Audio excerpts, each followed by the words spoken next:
उस वक्त अमन था जब अदालतें किसी के प्रेशर में काम नहीं करती थीं। आज अमन इसलिए नहीं है क्योंकि अदालतें आज प्रेशर में काम कर रही हैं।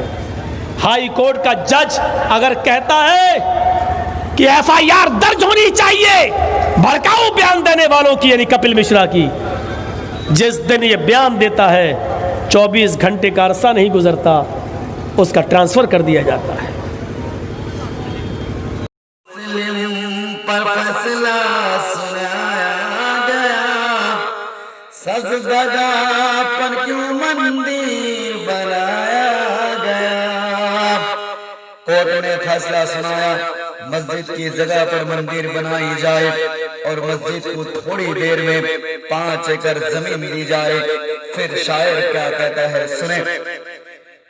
सजदा रब को किया करते थे हम जहां। बाबरी मस्जिद का फैसला क्या कहेंगे आप इसको? उसके जजमेंट में लिखा है सन 1947 को जब हमारा मुल्क आजाद हुआ उस वक्त बाबरी मस्जिद मौजूद थी। 500 साल पुरानी बाबरी मस्जिद थी। सजदा रब को किया करते थे हम जहां। सजदा रब को किया करते थे हम जहां। सजदा रब को किया करते थे हम जहां। मोमिनों को फेंक कर हिंदू को दी जगह। बाबरी मस्जिद की जगह पर जितनी भी बड़ी मंदिर बन जाए, इस मुल्क हिंदुस्तान के इंसाफ पसंद लोग, इंसाफ नापसंद लोग एक मामूली सी कुर्सी के लिए अपने आप को बिकने वालों लोग बात जरूर याद रखो। 500 साल पुराना बाबरी मस्जिद थी। आज ही मलबे पर रामचंद्र जी का मूर्ति को बिठाया गया। चाहे मंदिर जितनी भी बड़ी बन जाए परवाह नहीं, मगर हमारी दावा, हमारे जोर उस वक्त तक कायम रहेगा जब तक उसी जमीन पर हम मस्जिद तामीर ना करें। आज तुम इल्जाम लगाते हो बाबर बादशाह मीर तकी पर। आप जानते हो, आप जरूर जानते होंगे बाबर कौन था। Babur was one of the most brilliant monarch of medieval story. Babur बादशाह एक मध्यम युग का ब्रिलियंट बादशाह था। पानीपत का युद्ध लड़ाई जब इब्राहिम लोदी के साथ बाबर बादशाह का शुरू हुआ, इब्राहिम लोदी का फौज कितना था? 1 लाख के करीब था। और बाबर बादशाह का फौज कितना था? बोलिए, सामने बैठने वाले शामिल किराम बोलिए, बाबर बादशाह का फौज कितना था? बाबर बादशाह का फौज सिर्फ 25,000 था। उसके बावजूद बाबर बादशाह ने उस पानीपत का युद्ध लड़ाई में जय जयकार हुआ। विजय 500 साल से बराबर मस्जिद रही। 1947 में मस्जिद थी। 1949 तक उस मस्जिद में नमाज पढ़ी जाती थी। 1949 में उसमें गलत तरीके से मूर्तियां रखी गई। कोर्ट इस बात को कह रही है। कौन? Supreme court.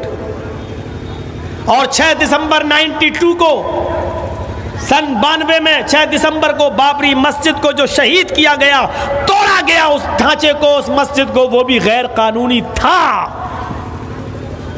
जो लोग ये कहते हैं मंदिर तोड़कर मस्जिद बनाई गई, वो लोग मंदिर होना साबित नहीं कर पाए। लिहाजा ये गलत है कि मस्जिद मंदिर तोड़कर बनाई गई। इतनी चीजें हमारे पक्ष में थी, लेकिन इसके बावजूद फैसला क्या है? ये जगह राम लला को दी जाती है और मुसलमानों को अयोध्या में किसी दूसरी जगह पर 5 एकड़ ज़मीन दे दी जाए। ये होता है फैसला हमारे सुप्रीम कोर्ट का।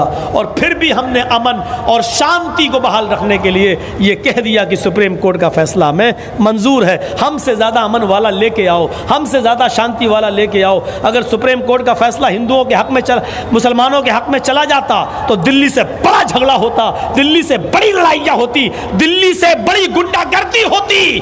मेरे भाइयों, इतना कलेजा नहीं है हमारे भाइयों के पास कि इतना बड़ा फैसला अपने खिलाफ सुन लेते हो।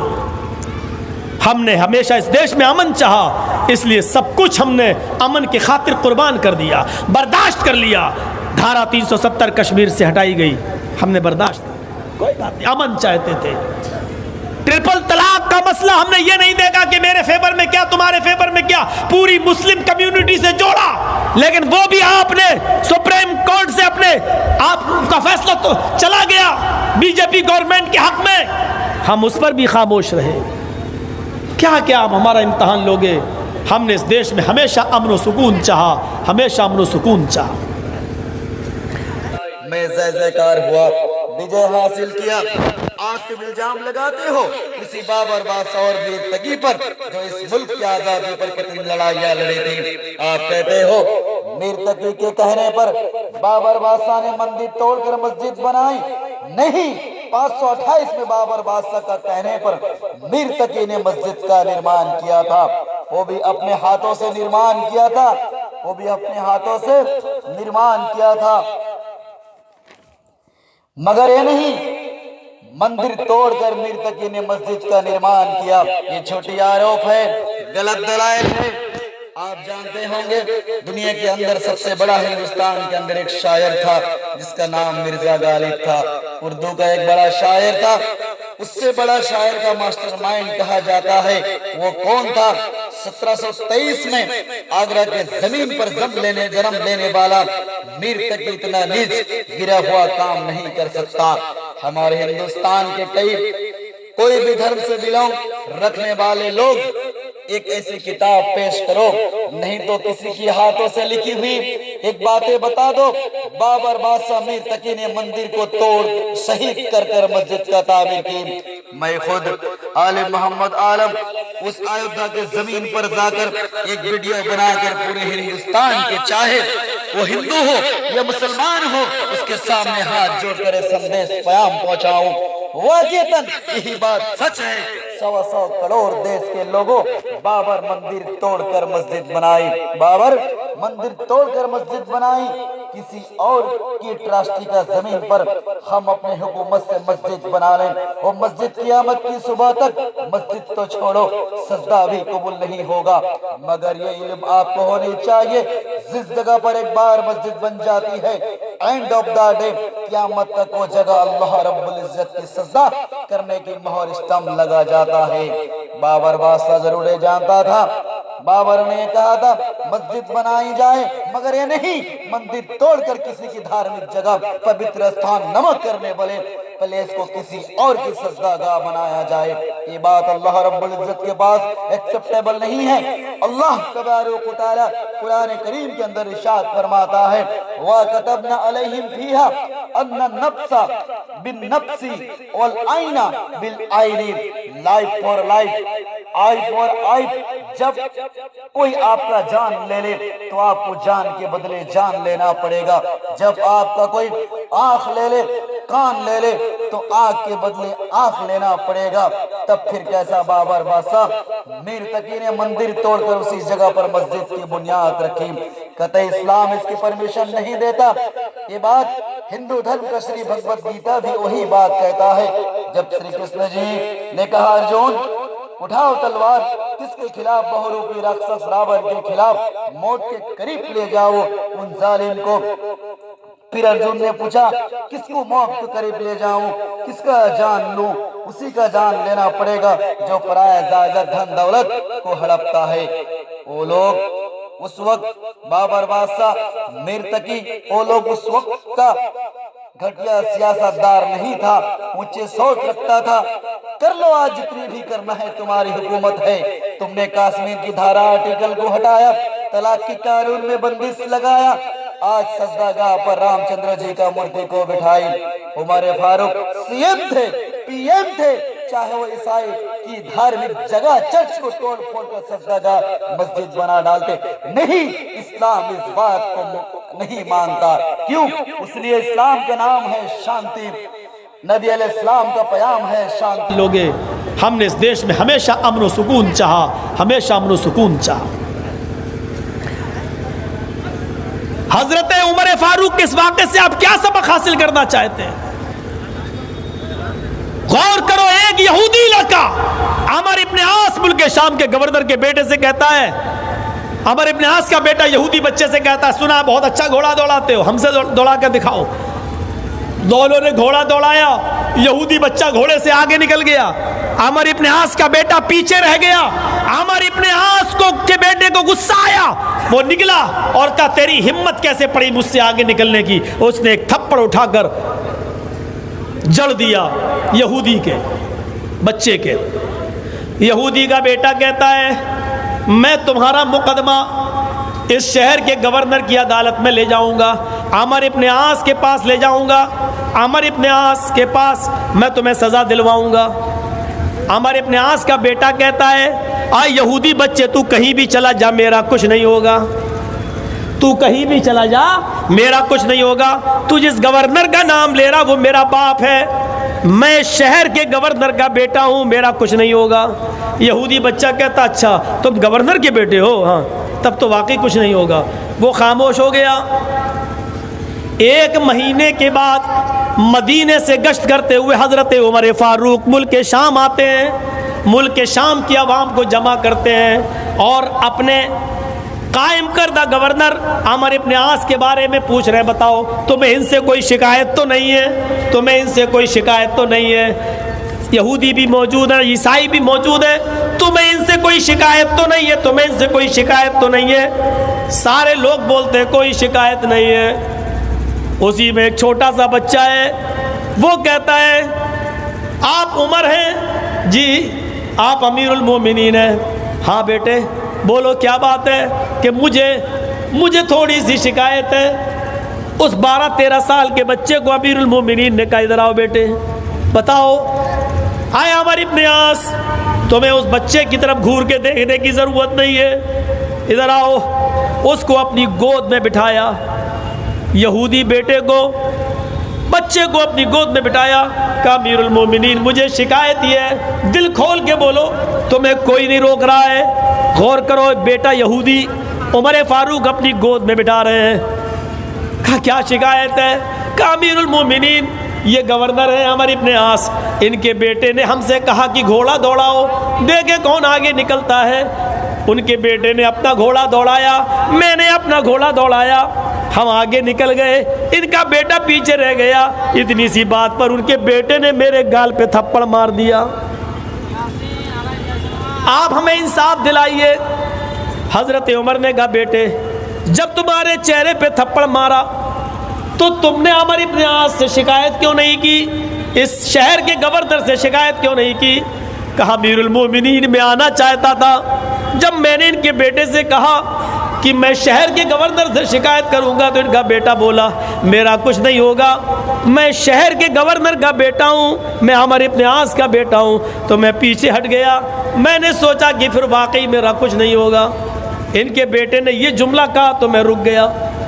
हज़रत उमर फारूक ने घूर कर अमर इब्न आस को देखा। अमर इब्न आस ने कहा अमीरुल मोमिनीन मेरा बेटा हाजिर है। अरे अमर इब्न आस के बेटे, ये बच्चा जो बोल रहा है सच बोल रहा है। कहा अमीरुल मोमिनीन एक एक लफ्ज सच्चा है। खड़े हो जाओ। आए यहूदी बेटे, जितनी जोर से इसने तुम्हें थप्पड़ मारा था उतनी जोर से तुम भी इसको थप्पड़ मारो। सबके सामने उस यहूदी लड़के ने अमर इब्न आस के बेटे के चेहरे पे थप्पड़ मारा। उसके बाद अमीरुल मोमिनीन ने अपने गुलाम से कहा आए खादिम अब तुम खड़े हो। खादिम खड़ा हुआ। देखिए हिसाब हो गया, यहूदी ने मारा था, अमर इब्न आस के बेटे ने मारा था, यहूदी ने मार लिया, किस्सा बराबर, बदला हो गया, इंतकाम खत्म। लेकिन नहीं, अभी इंतकाम बाकी है। अब देखिए क्या कर रहे हैं हजरत उमर। आए मेरे गुलाम खड़े हो जाओ। जिसके साथ आए थे खड़ा हो गया। आए अमर इब्न आस इधर आओ। अमर इब्न आस को करीब किया। आए मेरे गुलाम, आए खादिम, एक जोरदार थप्पड़ इस लड़के के बाप, इस शहर के गवर्नर अमर इब्न आस के चेहरे पर भी मारो। थप्पड़ गुलाम ने अपने आका, अपने मालिक का कहना मानते हुए शहर के गवर्नर अमर इब्न आस के गाल पर भी थप्पड़ मारा। अमर इब्न आस के गाल पे थप्पड़ पड़ा लेकिन कुछ नहीं बोले। हाथ नीचे किया, फरमाया अमीरुल मोमिनीन क्या मेरे सवाल का जवाब मिलेगा? का बोलो। मेरे बेटे ने यहूदी बच्चे को मारा, मैंने अपने बेटे को पेश कर दिया, यहूदी बच्चे ने मेरे बेटे को मार लिया, मामला रफा दफा हो गया, खत्म हो गया। लेकिन ये थप्पड़ जो आपने सबके सामने इंसल्ट कराते हुए मेरे चेहरे पर, मेरे गाल पे पड़वाया, ये क्या था? ये मेरे ऊपर जुल्म नहीं है तो और क्या है? हजरत उमर ने कहा नहीं, ये थप्पड़ मैंने तेरे चेहरे पर इसलिए पड़वाया है अमर कि तेरे बेटे को तूने, अपने बेटे को तूने सही तरबियत नहीं दी, सही तालीम नहीं दी। अगर तूने अपने बेटे को सही तालीम दी होती तो तेरा बेटा यहूदी बच्चे को थप्पड़ मारते हुए ये नहीं कहता कि मेरा बाप इस शहर का गवर्नर है, मेरा कुछ नहीं होगा। तुम्हें मालूम है कि इस्लाम लाने के बाद अमीर और गरीब सब बराबर होते हैं, अवाम और रियाया और हाकिम सब बराबर होते हैं। अगर जुर्म तुम करोगे तो सज़ा तुम्हें मिलेगी, तुम्हारा बेटा करेगा तो उसको भी मिलेगी। तुम्हारा जुर्म यह था कि तुमने अपने बेटे की सही तरबियत नहीं की, सही तालीम नहीं की। अब ये थप्पड़ तुम्हें जिंदगी भर एहसास दिलाएगा। अब तुम अपने घर में अपनी बीवी और बच्चों को सही तरबियत दोगे और तुम्हारी औलाद घर निकलने के बाद भी आम नागरिक समझेगी अपने आप को। मेरे भाइयों, ये आदल और इंसाफ की ऐसी कसौटियां थी कि जिसको पढ़कर महात्मा गांधी भी चीख पड़े, इस देश में अमन, सुकून और शांति तभी बहाल होगा जब इस देश में उमर फारूक जैसा आदल और उनका जैसा इंसाफ कायम हो जाएगा। महात्मा गांधी इस देश की सुरक्षा को समझते थे, इसलिए उमर की मिसाल दे गए।